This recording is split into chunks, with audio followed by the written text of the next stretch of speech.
السلام علیکم معزز ناظرین، پیارے دوستوں، بہنوں، بھائیوں اور بزرگوں، میں حافظ صفدر نواز ایڈوکیٹ آپ کو اپنے اسلامی چینل کے اندر خوش آمدید کہتا ہوں، اور ہر روز کی طرح آج ہم انشاءاللہ دوسرا پارہ سورہ البقرہ کی آیات نمبر 211 تا 213 کی تلاوت، ترجمہ اور تفسیر پڑھنے کا شرف حاصل کریں گے۔ تلاوت شروع کرنے سے پہلے ہم درود شریف پڑھتے ہیں، آپ بھی میرے ساتھ پڑھیں۔ اللهم صل على محمد وعلى آل محمد كما صليت على إبراهيم وعلى آل إبراهيم إنك حميد مجيد. اللهم بارك على محمد وعلى آل محمد كما باركت على إبراهيم وعلى آل إبراهيم إنك حميد مجيد. أما بعد فأعوذ بالله من الشيطان الرجيم. بسم الله الرحمن الرحيم. زين للذين كفروا الحياة الدنيا ويسخرون من الذين آمنوا والذين اتقوا فوقهم يوم القيامة والله يرزق من يشاء بغير حساب. كان الناس أمة واحدة فبعث الله النبيين مبشرين ومنذرين وأنزل معهم الكتاب بالحق ليحكم بين الناس فيما اختلفوا فيه وما اختلف فيه إلا الذين أوتوه من بعد ما جاءتهم البينات بغيا بينهم فهدى الله الذين آمنوا لما اختلفوا فيه من الحق بإذنه والله يهدي من يشاء إلى صراط مستقيم. أم حسبتم أن تدخلوا الجنة ولما يأتكم مثل الذين خلوا من قبلكم مستهم البأساء والضراء وزلزلوا حتى يقول الرسول والذين آمنوا معه متى نصر الله ألا إن نصر الله قریب. صدق اللہ العظیم. ترجمہ: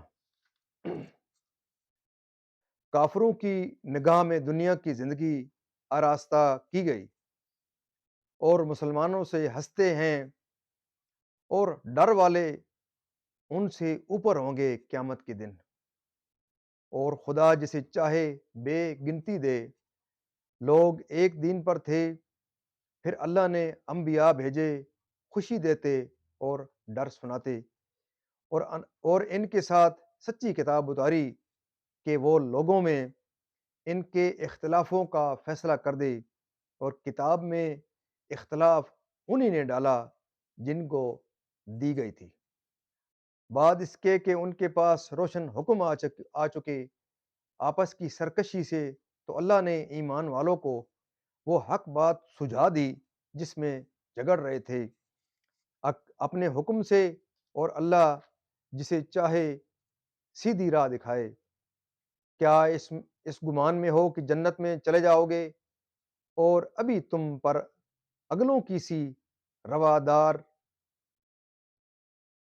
روداد یعنی کہ حالت نہ آئی، پہنچی انہیں سختی اور شدت اور ہلا ہلا ڈالے گئے، یہاں تک کہ کہہ اٹھا رسول اور اس کے ساتھ کہ ایمان والے، کب آئے گی اللہ کی مدد، سن لو بے شک اللہ کی مدد قریب ہے.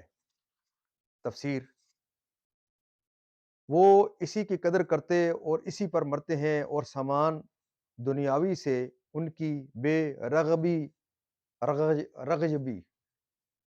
دیکھ کر ان کی تحقیر کرتے ہیں، جیسا کہ حضرت عبداللہ بن مسعود اور عمار بن یاسر اور صہیب و بلال رضی اللہ تعالی عنہم کو دیکھ کر کفار تمسخر کرتے تھے اور دولت دنیا کے غرور میں اپنے آپ کو اونچا سمجھتے تھے. یعنی ایماندار روز قیامت جنات عالیہ میں ہوں گے، اور مغرور کفار جہنم میں ذلیل و خوار۔ حضرت آدم علیہ السلام کے زمانہ سے عہد نوح تک سب لوگ ایک دین اور ایک شریعت پر تھے۔ پھر ان میں اختلاف ہوا تو اللہ تعالیٰ نے حضرت نوح علیہ السلام کو مبعوث فرمایا۔ یہ بعثت میں پہلے رسول ہیں۔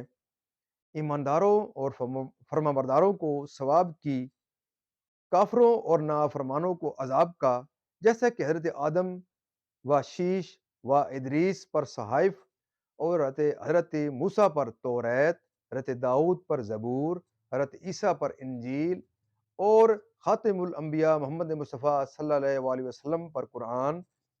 یہ اختلاف تبدیل و تحریف اور ایمان و کفر کے ساتھ تھا، جیسے کہ یہود و نصارہ سے واقع ہوا۔ یعنی اختلاف نادانی سے نہ تھا، بلکہ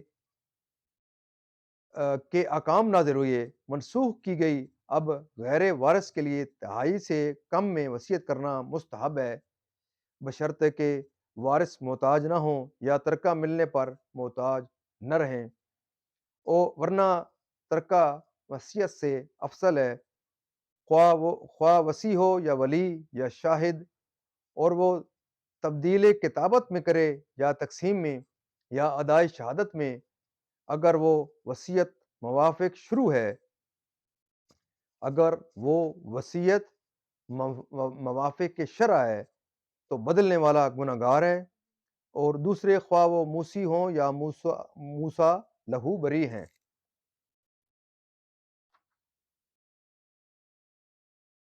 اور جیسی سختیاں ان پر گزر چکی ابھی تک تمہیں پیش نہ آئیں۔ شان نزول: یہ آیت غزوہ احزاب کے متعلق نازل ہوئی، جہاں مسلمانوں کو سردی اور بھوک وغیرہ کی سخت تکلیف پہنچی تھی۔ اس میں انہیں صبر کی تلقین فرمائی گئی اور بتایا گیا کہ راہ خدا میں تکالیف برداشت کرنا قدیم سے خاصان خدا کا معمول رہا ہے۔ ابھی تو تمہیں پہلوں کی سی تکلیفیں پہنچی بھی نہیں ہیں۔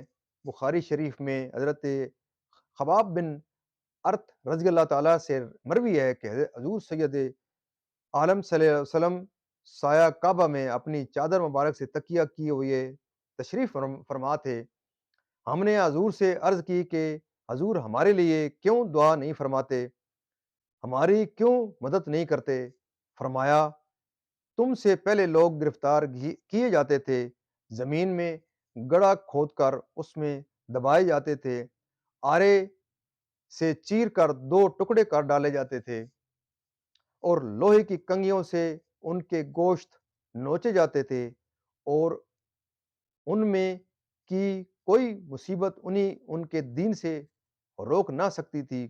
یعنی شدت اس نہایت کو پہنچ گئی کہ ان امتوں کے رسول اور ان کے فرمانبردار مومن بھی طلب مدد میں جلدی کرنے لگے، باوجود یہ کہ رسول بڑے صابر ہوتے ہیں اور ان کے اصحاب بھی، لیکن باوجود ان انتہائی مصیبتوں کے وہ لوگ اپنے دین پر قائم رہے، اور کوئی مصیبت و بلا ان کے حال کو متغیر نہ کر سکی۔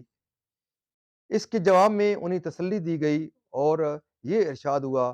شان نزول: یہ آیت عمرو بن جموع کے جواب میں نازل ہوئی، جو بوڑھے شخص تھے اور بڑے مالدار تھے۔ انہوں نے حضور سید عالم صلی اللہ علیہ وسلم سے سوال کیا تھا کہ کیا خرچ کریں اور کس پر خرچ کریں۔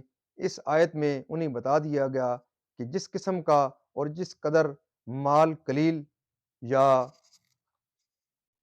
اس کا بقیہ جو ہے وہ صفحہ نمبر 70 کے اوپر ملاحظہ فرمائیں، اور جس قدر مال قلیل یا کثیر خرچ کرو اس میں ثواب ہے، اور مصارف اس کی یہ ہیں۔ مسئلہ آیت میں صدقہ نافلہ کا بیان ہے، ماں باپ کو زکوٰۃ اور صدقات واجب دینا جائز نہیں، صدقات واجبہ دینا جائز نہیں۔ یہ ہر نیکی کو عام ہے، انفاق ہو یا اور کچھ، اور باقی مصارف بھی اس میں آ گئے، اس کی جزا عطا فرمائے گا۔ مسئلہ جہاد فرض ہے جب اس کی شرائط پائی جائیں۔ اگر کافر مسلمانوں کے ملک پر چڑھائی کریں تو جہاد فرض عین ہوتا ہے، ورنہ فرض کفایہ۔ معزز ناظرین، یہاں اس کی تفسیر بھی تمام ہوتی ہے، اور اللہ تعالیٰ کے دربار کے اندر ہم اس کلام مقدس کے صدقے جو ہم نے آج تلاوت فرمائی ہے، اس کے صدقے ہم دعا کرتے ہیں کہ اللہ تعالیٰ مجھے اور آپ کو اس پر عمل کرنے کی توفیق عطا فرمائے۔ اللہ تعالیٰ مجھے اور آپ کو قرآن پاک کو سمجھ کر اور اس پر عمل کرنے کی توفیق عطا فرمائے۔ ہم دعا کرتے ہیں کہ اللہ تعالیٰ کلام مقدس کے صدقے، حضور پاک صلی اللہ علیہ وسلم کی ذات برکات کے صدقے میری اور آپ تمام دوستوں، معزز بہنوں، بھائیوں، بزرگوں کے تمام صغیرہ و کبیرہ گناہوں کو معاف فرمائے، اور جو دوست کسی پریشانی کے اندر مبتلا ہیں، اللہ تعالیٰ ان کی پریشانیاں دور فرمائے۔ اللہ تعالیٰ تمام بیماروں کو شفائے کاملہ عاجلہ عطا فرمائے، اور تمام مرحومین کو جنت الفردوس میں اعلیٰ و بالا مقام عطا فرمائے۔ دوستو، جو دوست دیکھ رہے ہیں اس ویڈیو کو، دیکھتے ہیں اس جو میں پیش کرتا ہوں پروگرام کو، دوستوں کو میں بھی ترغیب دیتا ہوں کہ اس قسم کے پروگراموں کو دیکھیں، مجھے دیکھیں یا اس قسم کے اور جو پروگرام ہیں، کیونکہ اس کے اندر قرآن پاک کی تلاوت، ترجمہ اور تفسیر ہوتی ہے۔